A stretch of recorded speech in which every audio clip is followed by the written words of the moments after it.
આજે હું બનાવી રહી છું ફૂલ છોડમાં નાખવા માટે ખાતરનું પાણી. ખાતરવાળું પાણી એટલે લીલા શાકભાજી હોય, ફ્રૂટ્સ હોય, કંઈ બી હોય કે આપણું જે એઠવાડ નીકળેલું હોય, એટલે ખાવાનું જૂઠું ખાવાનું નીકળ્યું હોય, કંઈ બી હોય. ખાવાનું તો હું ઓછું જ કરું, કારણ કે એમનું વાસી રાખે તો પાપ લાગે.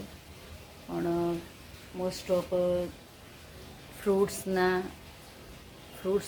પેલા એ હોય, છિલકા હોય, શાકભાજીના હોય, એ હું આવી રીતે પાણીની ડોલમાં પલાળી દઉં છું. અને એનું પછી હું બે દિવસ રવા દઉં. 2 દિવસ રવા દઈને એ પાણી ગાળી લેવાનું અને ફૂલ છોડમાં નાખી દેવાનું.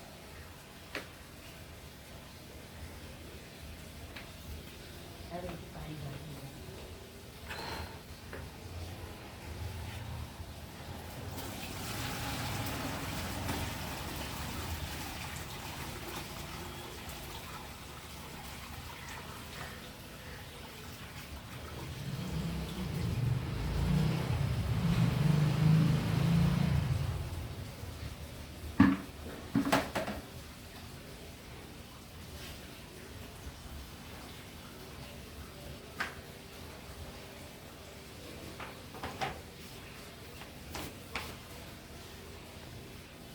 હજુ આને એક વખત ગાળવું પડશે, કારણ કે એની અંદર પેલા જાંબુના ઠળિયા નહીં હતા ને, એનું પીસીસ આવી ગયા છે. બિલકુલ આવવા ના જોઈએ.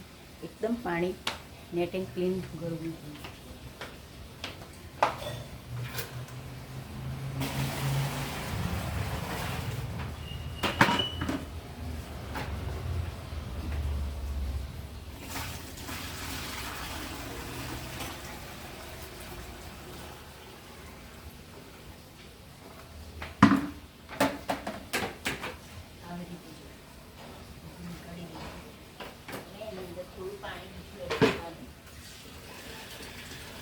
બીજું પાણી એડ કરીશું આપણે, થોડુંક તાજું પાણી.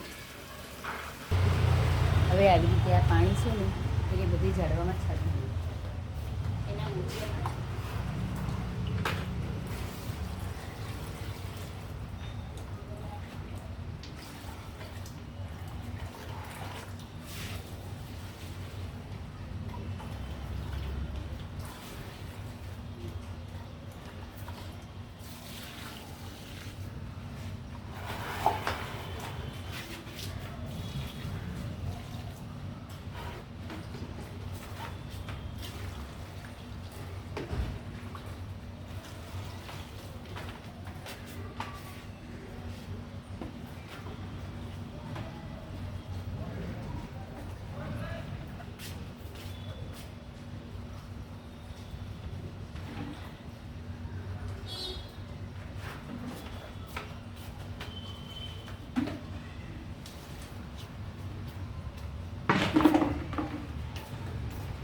આવી રીતે બધા કેરીમાં અને ફૂલછોડમાં, એક આ બાજુ પણ ફૂલછોડ છે નાનો, એમાં પણ મેં રેડું છું.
આવું વેસ્ટ નીકળે.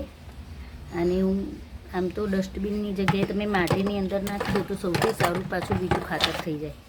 પણ મારી પાસે હાલ હાજરમાં માટી નથી એટલે હું એને ડસ્ટબિનમાં જવા દઉં છું. આવી રીતે 15 દિવસના ગાળામાં એક વખત તમે આવી રીતે ખાતર બનાવો ને તો બહુ સરસ. જો તમારે કેટલા મસ્ત મોગરાના બેઠા છે, કેટલા મસ્ત ફૂલ લાગે છે. જો જાસૂદ બી છે. જો કળીઓ આવવાની સ્ટાર્ટ થઈ ગઈ, આ નવી કળીઓ ફૂટે છે. કુંપળો હજુ તો. અને જો લીંબુ પણ બેઠા છે અમુક જગ્યાએ. તમને નજીકથી બતાવું, નજીકથી બતાવીશ તો દેખાજો. બેઠા છે લીંબુ. એક બે બેઠા હતા બીજી જગ્યાએ, પણ ગરમી ના ખરી પડે, બહુ જ ગરમી હતી ને એના લીધે. એટલે આ બે જ રહ્યા છે. બાકી છે આ બળી ગયું છે ગરમીના કારણે.